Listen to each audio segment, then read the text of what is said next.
En lo profundo de las páginas del Génesis se esconde un relato que, más que una simple historia, parece un eco de un misterio prohibido. La Torre de Babel, un monumento que, según la Biblia, buscaba tocar el cielo, un lugar donde toda la humanidad hablaba un solo idioma, donde la unión parecía imparable. Pero algo ocurrió, una confusión de lenguas, una dispersión global. ¿Qué temían aquellos a quienes llamamos dioses? En este viaje exploraremos el significado oculto de Babel, teorías sobre su origen, las posibles conexiones con seres no humanos, las interpretaciones más inquietantes de Mauro Biglino y el misterio del lenguaje perfecto, porque tal vez lo que se nos contó no es toda la verdad. El término Babel proviene, según la tradición hebrea, del verbo balal, que significa confundir. Es la palabra que simboliza el momento en que Dios interrumpió el proyecto más ambicioso de la humanidad antigua. Sin embargo, desde la perspectiva acadia, Babilim significa puerta de Dios. ¿Qué implica esto? ¿Era Babel un simple edificio o una auténtica entrada hacia algo sagrado o prohibido? Las ciudades mesopotámicas eran centros religiosos y astronómicos, conectadas con el cielo. Entonces, ¿fue la Torre de Babel un acto de soberbia o un portal de comunicación? Si realmente era la puerta de Dios, ¿quién o qué estaba al otro lado, esperando a que el hombre llegara? El relato bíblico nos dice que la humanidad entera hablaba un solo idioma. Esto, más que un detalle curioso, plantea un dilema. ¿Qué idioma podía unir a todos los pueblos, sin excepciones? Si pensamos en lenguas antiguas como el sumerio o el protoacadio, ninguna encaja con esta descripción universal. Entonces surge una hipótesis atrevida. La lengua perfecta podría haber sido la telepatía, un lenguaje que no depende de sonidos ni símbolos, sino de la transmisión directa del pensamiento. Si esto fuera cierto, ¿por qué confundirlo? Tal vez porque con un idioma así no hay secretos. Los gobernantes, humanos o no podrían ocultar nada. La unidad mental sería el mayor poder jamás alcanzado. En Génesis 11, 5-7, el texto describe algo inquietante. No un acto divino en sentido espiritual, sino una intervención física. Y Yahvé bajó a ver la ciudad y la torre. ¿Por qué bajar si es omnipresente? Y más aún, ¿por qué usar el plural? Será mejor que bajemos a confundir su lengua. Estas palabras, para Biglino y otros estudiosos, no provienen de un Dios único, sino de un grupo. Los Elohim podrían haber sido seres de carne y hueso, poderosos y con tecnología avanzada. Si su poder era tan grande, ¿por qué temer a una torre? ¿Acaso su temor no era a la piedra, sino a lo que esa construcción representaba? La imagen de la torre llegando al cielo siempre ha despertado interpretaciones simbólicas. Algunos la ven como un reto al orden divino, otros como una metáfora del deseo humano de trascender. Pero si analizamos el contexto histórico, Mesopotamia era el hogar de estructuras llamadas zigurats, pirámides escalonadas dedicadas al contacto con los dioses. No eran simples templos, sino plataformas de observación astronómica y centros de rituales.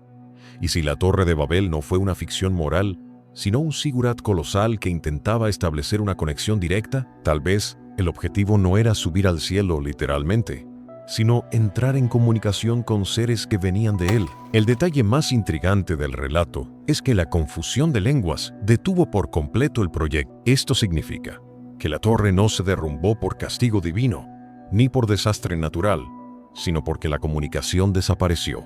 La unidad mental y organizativa fue destruida. Si pensamos en el presente, los grandes poderes siempre han entendido que dividir es gobernar. Y si hace miles de años un grupo de seres, divinos o no, temía nuestra unión, tendría sentido que nos fragmentaran desde el origen. ¿Fue la dispersión de Babel el inicio de la división cultural y espiritual que aún sufrimos? ¿Y si nuestra verdadera naturaleza es estar conectados y alguien se aseguró de que olvidáramos cómo hacerlo? La idea de que Babel fue un zigurat no es descabellada. Estos monumentos mesopotámicos se construían en varios niveles, con la cima reservada para un santuario. Desde allí, los sacerdotes observaban el cielo y registraban movimientos estelares.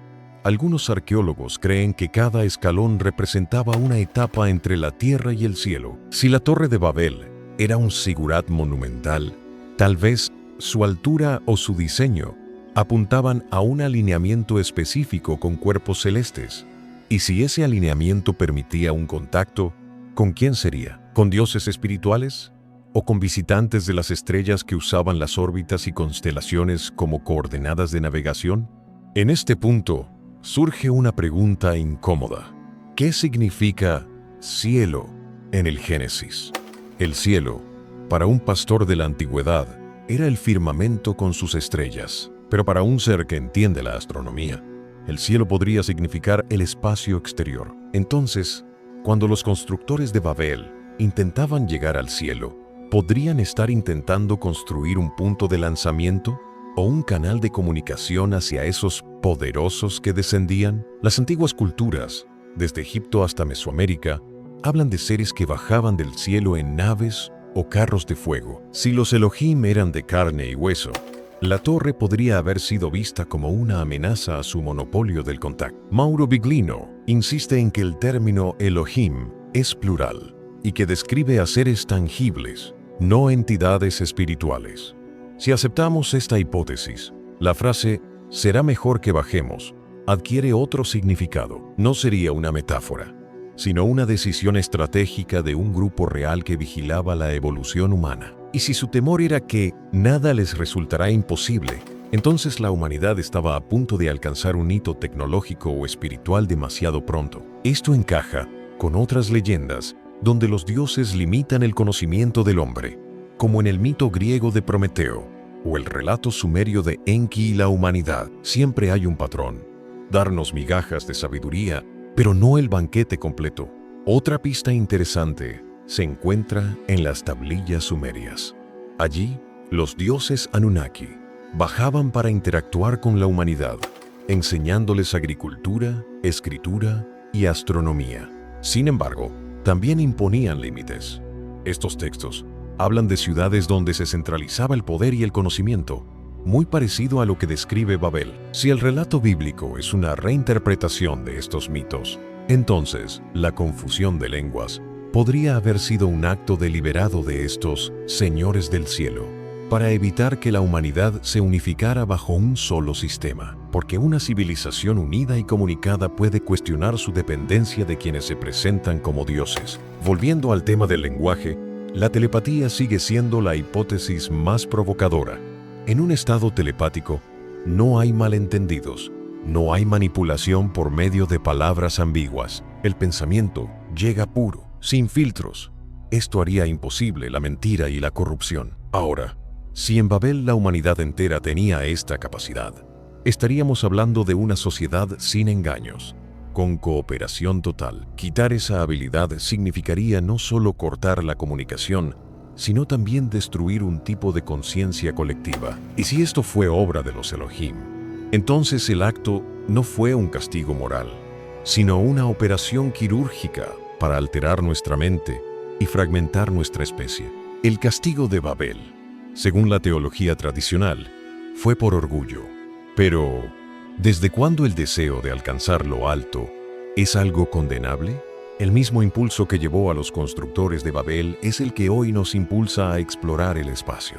Si Dios hubiera querido limitar para siempre nuestra ambición, ¿por qué puso en nosotros esa chispa de curiosidad? Esta contradicción hace que algunos estudiosos piensen que la historia de Babel no describe un acto divino contra la soberbia, sino un acto de control contra la independencia. Y si eso es cierto, lo que ocurrió en Babel fue la primera gran censura tecnológica y espiritual de la humanidad. No podemos ignorar que la historia de Babel aparece muy temprano en la Biblia, justo después del diluvio y la dispersión de Noé y sus descendientes. Esto podría significar que la humanidad, apenas recuperada de un gran cataclismo, estaba intentando reorganizarse como una sola civilización, y en ese punto intervino un poder externo para impedirlo. ¿Casualidad?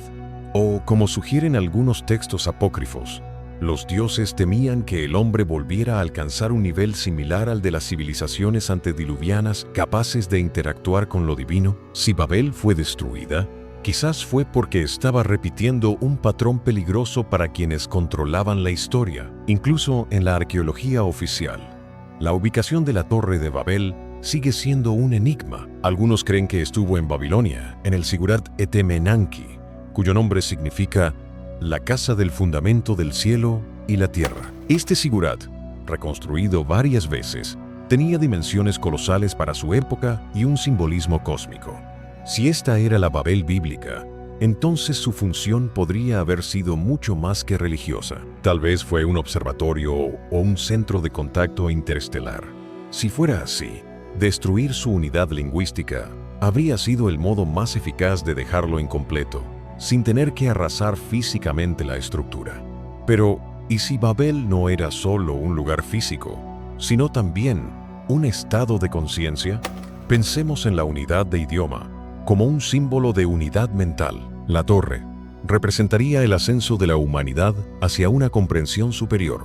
Confundir las lenguas sería, entonces, confundir las mentes, romper la sincronicidad colectiva. Desde esta perspectiva, el relato bíblico sería una metáfora codificada de un cambio vibracional impuesto, un descenso forzado de nuestra frecuencia. La humanidad pasó de operar como un solo organismo consciente a fragmentarse en miles de culturas y creencias, cada una aislada en su propia burbuja de interpretación. En el contexto de la antigüedad, los grandes constructores siempre estaban ligados a conocimientos secretos. Las pirámides, zigurats y templos no eran solo centros religiosos, sino también estructuras alineadas con eventos astronómicos. La Torre de Babel pudo haber sido un proyecto similar, pero a una escala sin precedentes.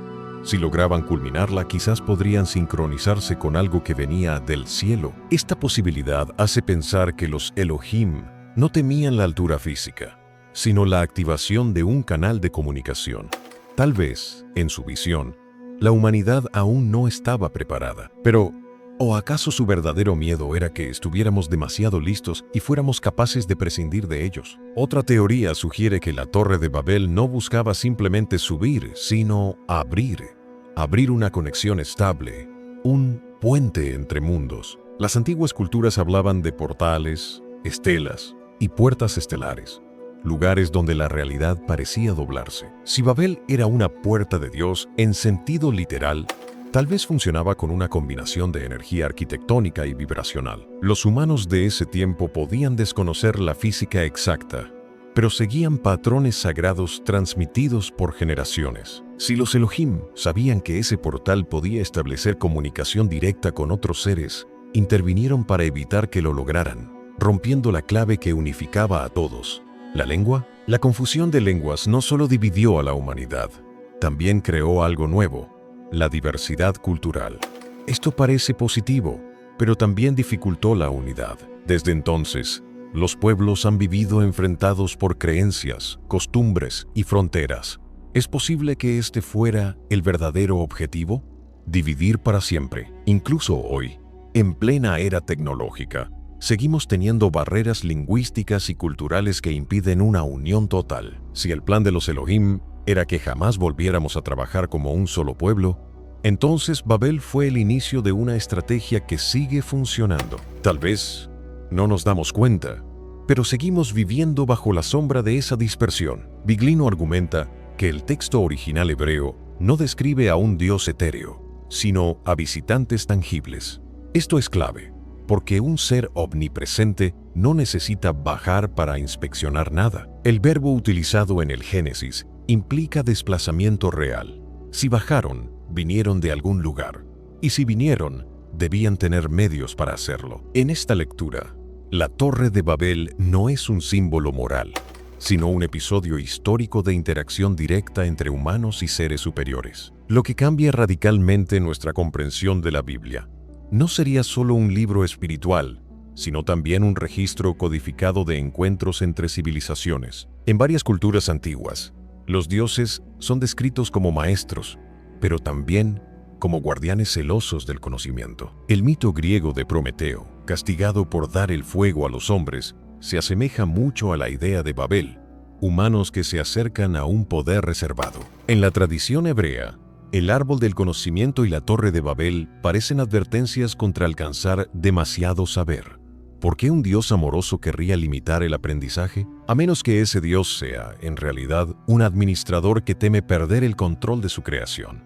Esta perspectiva convierte la historia de Babel en un episodio político, más que espiritual. Algunos investigadores creen que el lenguaje original pudo haber sido un sistema de vibraciones, no palabras, sino frecuencias que resonaban directamente con la mente y el cuerpo. En muchas tradiciones místicas, se dice que el universo está hecho de sonido y vibración. Si el idioma de Babel era de esta naturaleza, su pérdida no solo rompió la comunicación humana, sino que desconectó a la humanidad de la vibración original del cosmos. Esto explicaría por qué, desde entonces, la humanidad lucha por recordar cómo acceder a estados elevados de conciencia. Tal vez la confusión de lenguas fue, en realidad, una desconexión de nuestra frecuencia primordial.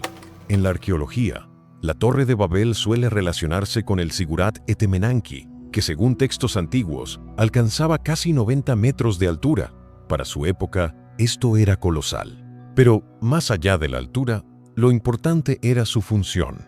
Los zigurats no se habitaban.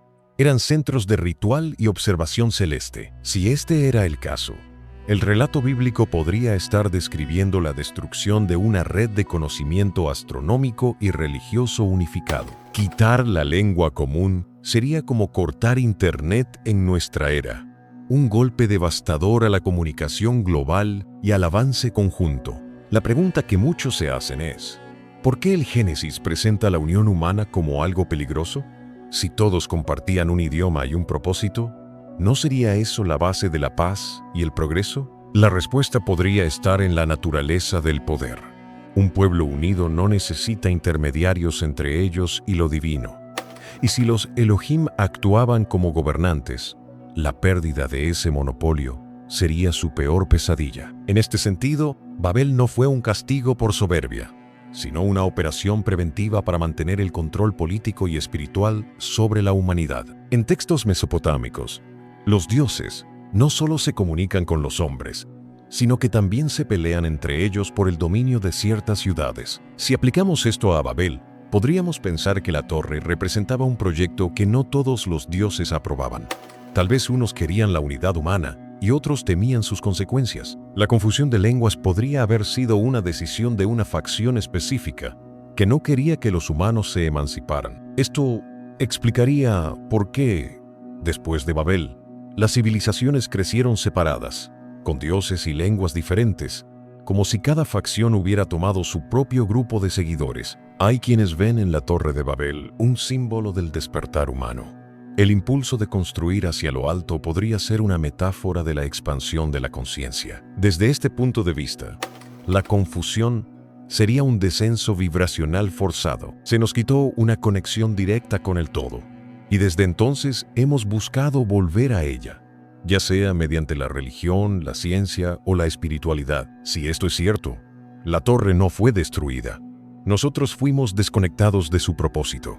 Y reconstruirla no es cuestión de ladrillos, sino de recordar quiénes éramos antes de que nos dividieran. En la tradición judía, el relato de Babel también se interpreta como un recordatorio del peligro de la uniformidad. Se dice que bajo un solo idioma y propósito, los hombres podrían haber perdido su diversidad y libertad. Pero, ¿y si esta es solo una justificación posterior para una intervención que, en realidad, buscaba impedir nuestra evolución? La historia está escrita por los vencedores.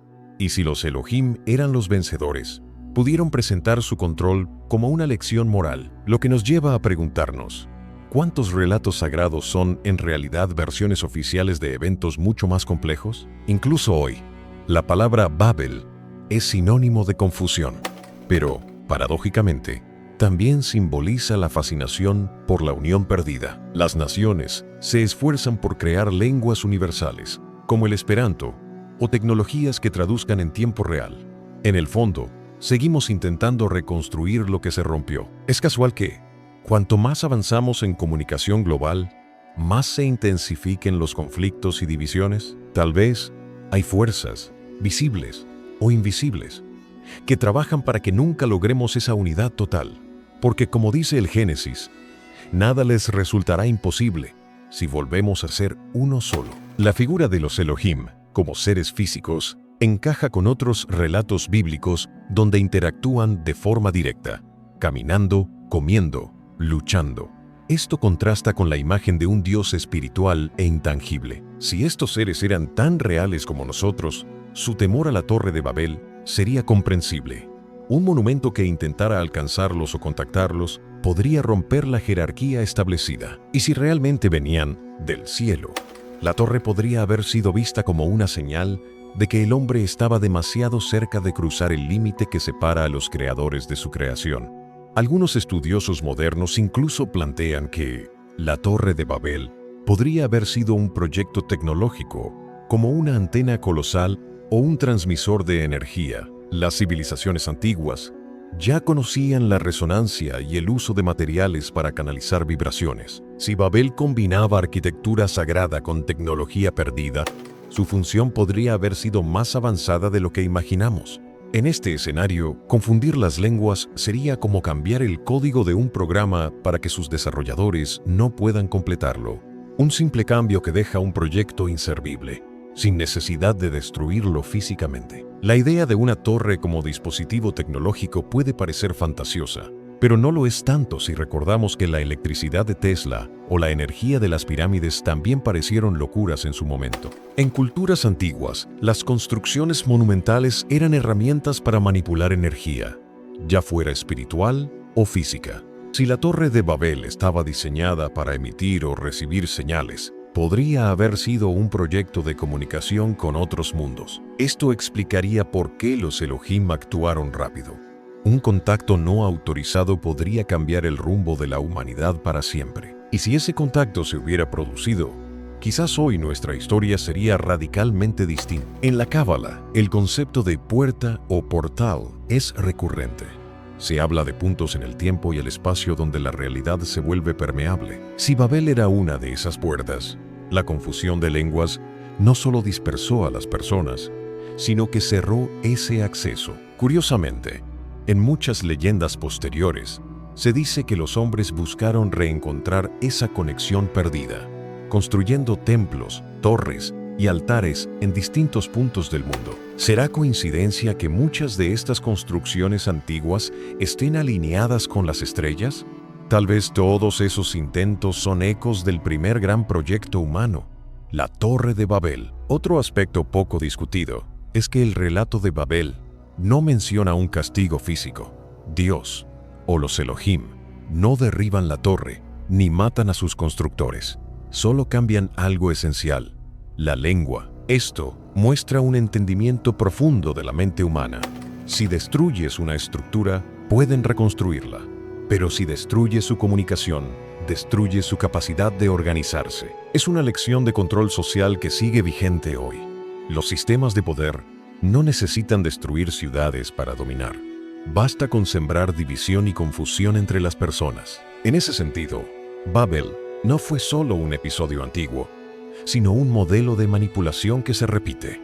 Algunos textos gnósticos sugieren que la humanidad está atrapada en un ciclo de olvido impuesto por fuerzas externas. Según esta visión, Babel sería uno de los momentos clave en que se nos reinició para impedir que recordáramos nuestro origen.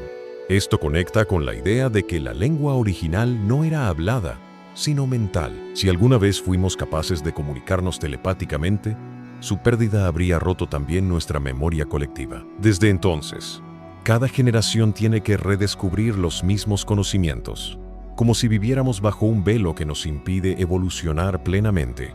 Y tal vez ese velo se colocó deliberadamente. El relato también plantea un dilema espiritual. Si Dios quiere que nos amemos unos a otros, ¿por qué dispersarnos y hacernos diferentes? La respuesta tradicional es que la diversidad es parte de su plan. Pero si observamos la historia, la diversidad mal gestionada ha sido causa de guerras, esclavitud y odio. Si Babel fue realmente un acto divino, su consecuencia ha sido siglos de conflicto. Esto abre la pregunta: ¿era realmente un plan de amor o un plan de control? Tal vez el Génesis presenta la historia de forma que parezca un acto de sabiduría, cuando en realidad fue un corte brusco a nuestro potencial. La idea de reconstruir la Torre de Babel aparece en varias profecías y en la cultura popular. Algunos lo interpretan como un símbolo del regreso de la unidad humana, otros como una advertencia de que repetir ese intento provocará nuevamente la ira divina. Sin embargo, en un sentido más profundo, reconstruir Babel podría significar recuperar el lenguaje original, sea telepático o vibracional. Tal vez no se trata de levantar piedra sobre piedra, sino de restaurar nuestra conexión perdida. Y si lo logramos, podríamos volver a actuar como un solo pueblo. La pregunta es, ¿permitirán los guardianes de la historia que eso suceda? En este punto, es inevitable preguntarse, ¿y si Babel fue solo un capítulo de una historia mucho más larga? Tal vez hubo otras torres en distintas partes del mundo, intentos de otras culturas por alcanzar el mismo objetivo. Las pirámides, los templos megalíticos, las ciudades alineadas con constelaciones, podrían ser rastros de proyectos similares. Si así fue, Babel no fue un caso aislado, sino parte de una lucha milenaria por el acceso a un conocimiento que siempre ha sido reservado. Y esta lucha, como la historia misma, podría seguir abierta hasta nuestros días, aunque con otros nombres y otros escenarios. El simbolismo de Babel también tiene un mensaje oculto sobre el poder de la unidad. El Génesis admite que mientras fueran uno solo, nada sería imposible para los humanos. Esta es quizás la frase más reveladora de todo el relato. Incluso aquellos que nos dividieron reconocieron nuestro potencial ilimitado cuando trabajamos juntos. Esto debería hacernos reflexionar. Si en nuestra historia hubo un momento en que fuimos tan poderosos, ¿qué nos impide volver a serlo? Tal vez no haya que esperar un milagro, sino recordar que nuestra fuerza está en la cooperación y la conexión, no en las barreras que nos han impuesto. En la tradición esotérica, Babel es vista como un arquetipo de ascensión fallida, es decir, un intento de alcanzar un plano superior que fue interrumpido antes de completarse. Algunos místicos creen que este arquetipo sigue activo y que cada cierto tiempo la humanidad vuelve a intentar levantar su torre, ya sea a través de la tecnología, la ciencia o la espiritualidad. Y cada vez, algo sucede para frenarnos. El relato bíblico sería, entonces, un aviso de que existe una fuerza que vela porque no crucemos cierto umbral. Pero la pregunta clave es, ¿esa fuerza nos protege o nos encarcela? Curiosamente, la confusión de lenguas también está ligada a la aparición de las religiones separadas. Si antes había un solo idioma, es posible que también hubiera una sola interpretación de lo divino. Tras Babel, surgieron múltiples creencias, dioses y doctrinas. Esto fragmentó no solo la comunicación, sino la espiritualidad humana. La consecuencia fue que el hombre dejó de buscar a lo divino de forma directa y empezó a depender de intermediarios, sacerdotes, templos, textos. Si los Elohim querían que su papel como mediadores fuera indispensable, esta fue la forma perfecta de lograrlo. Desde entonces, la espiritualidad nunca volvió a ser una sola. En nuestra era, el desarrollo de traductores automáticos y redes globales parece un paso hacia la reunificación lingüística. Sin embargo, la pregunta es si estamos recuperando la lengua perdida o simplemente creando una nueva. La telepatía, por ejemplo, es un fenómeno que hoy se estudia en parapsicología y neurociencia. Algunos creen que, si desarrollamos esa capacidad, podríamos superar cualquier barrera cultural. Esto podría ser la verdadera reconstrucción de Babel, no un monumento físico, sino un despertar colectivo. Tal vez, en el fondo, lo que los constructores buscaban no era alcanzar el cielo, sino volver a conectar con la mente universal. Al final, la Torre de Babel es más que una historia antigua. Es un espejo en el que vemos nuestras aspiraciones y nuestros miedos. Representa el momento en que fuimos uno solo y nos atrevimos a soñar en grande. Pero también recuerda el instante en que alguien decidió que ese sueño era peligroso. Desde entonces, la humanidad ha vivido entre dos fuerzas, una que nos impulsa a unirnos y otra que nos divide. El verdadero misterio no es si Babel existió físicamente, sino si estamos dispuestos a romper la barrera que nos impusieron y a enfrentar lo que encontremos al otro lado. La pregunta final es inevitable. Si hoy reconstruyéramos la Torre de Babel, ya sea en piedra, en tecnología o en conciencia, ¿qué pasaría? ¿Volverían a bajar los Elohim para detenernos? ¿O nos dejarían alcanzar aquello que temían que descubriéramos? Tal vez esa respuesta está más cerca de lo que creemos, porque cada avance en comunicación, cada paso hacia la unidad, es un ladrillo en esa torre invisible que seguimos levantando. Y quizás, cuando el último ladrillo esté en su lugar, no lleguemos al cielo, sino a la verdad que nos ocultaron desde el principio, una verdad que podría cambiarlo todo.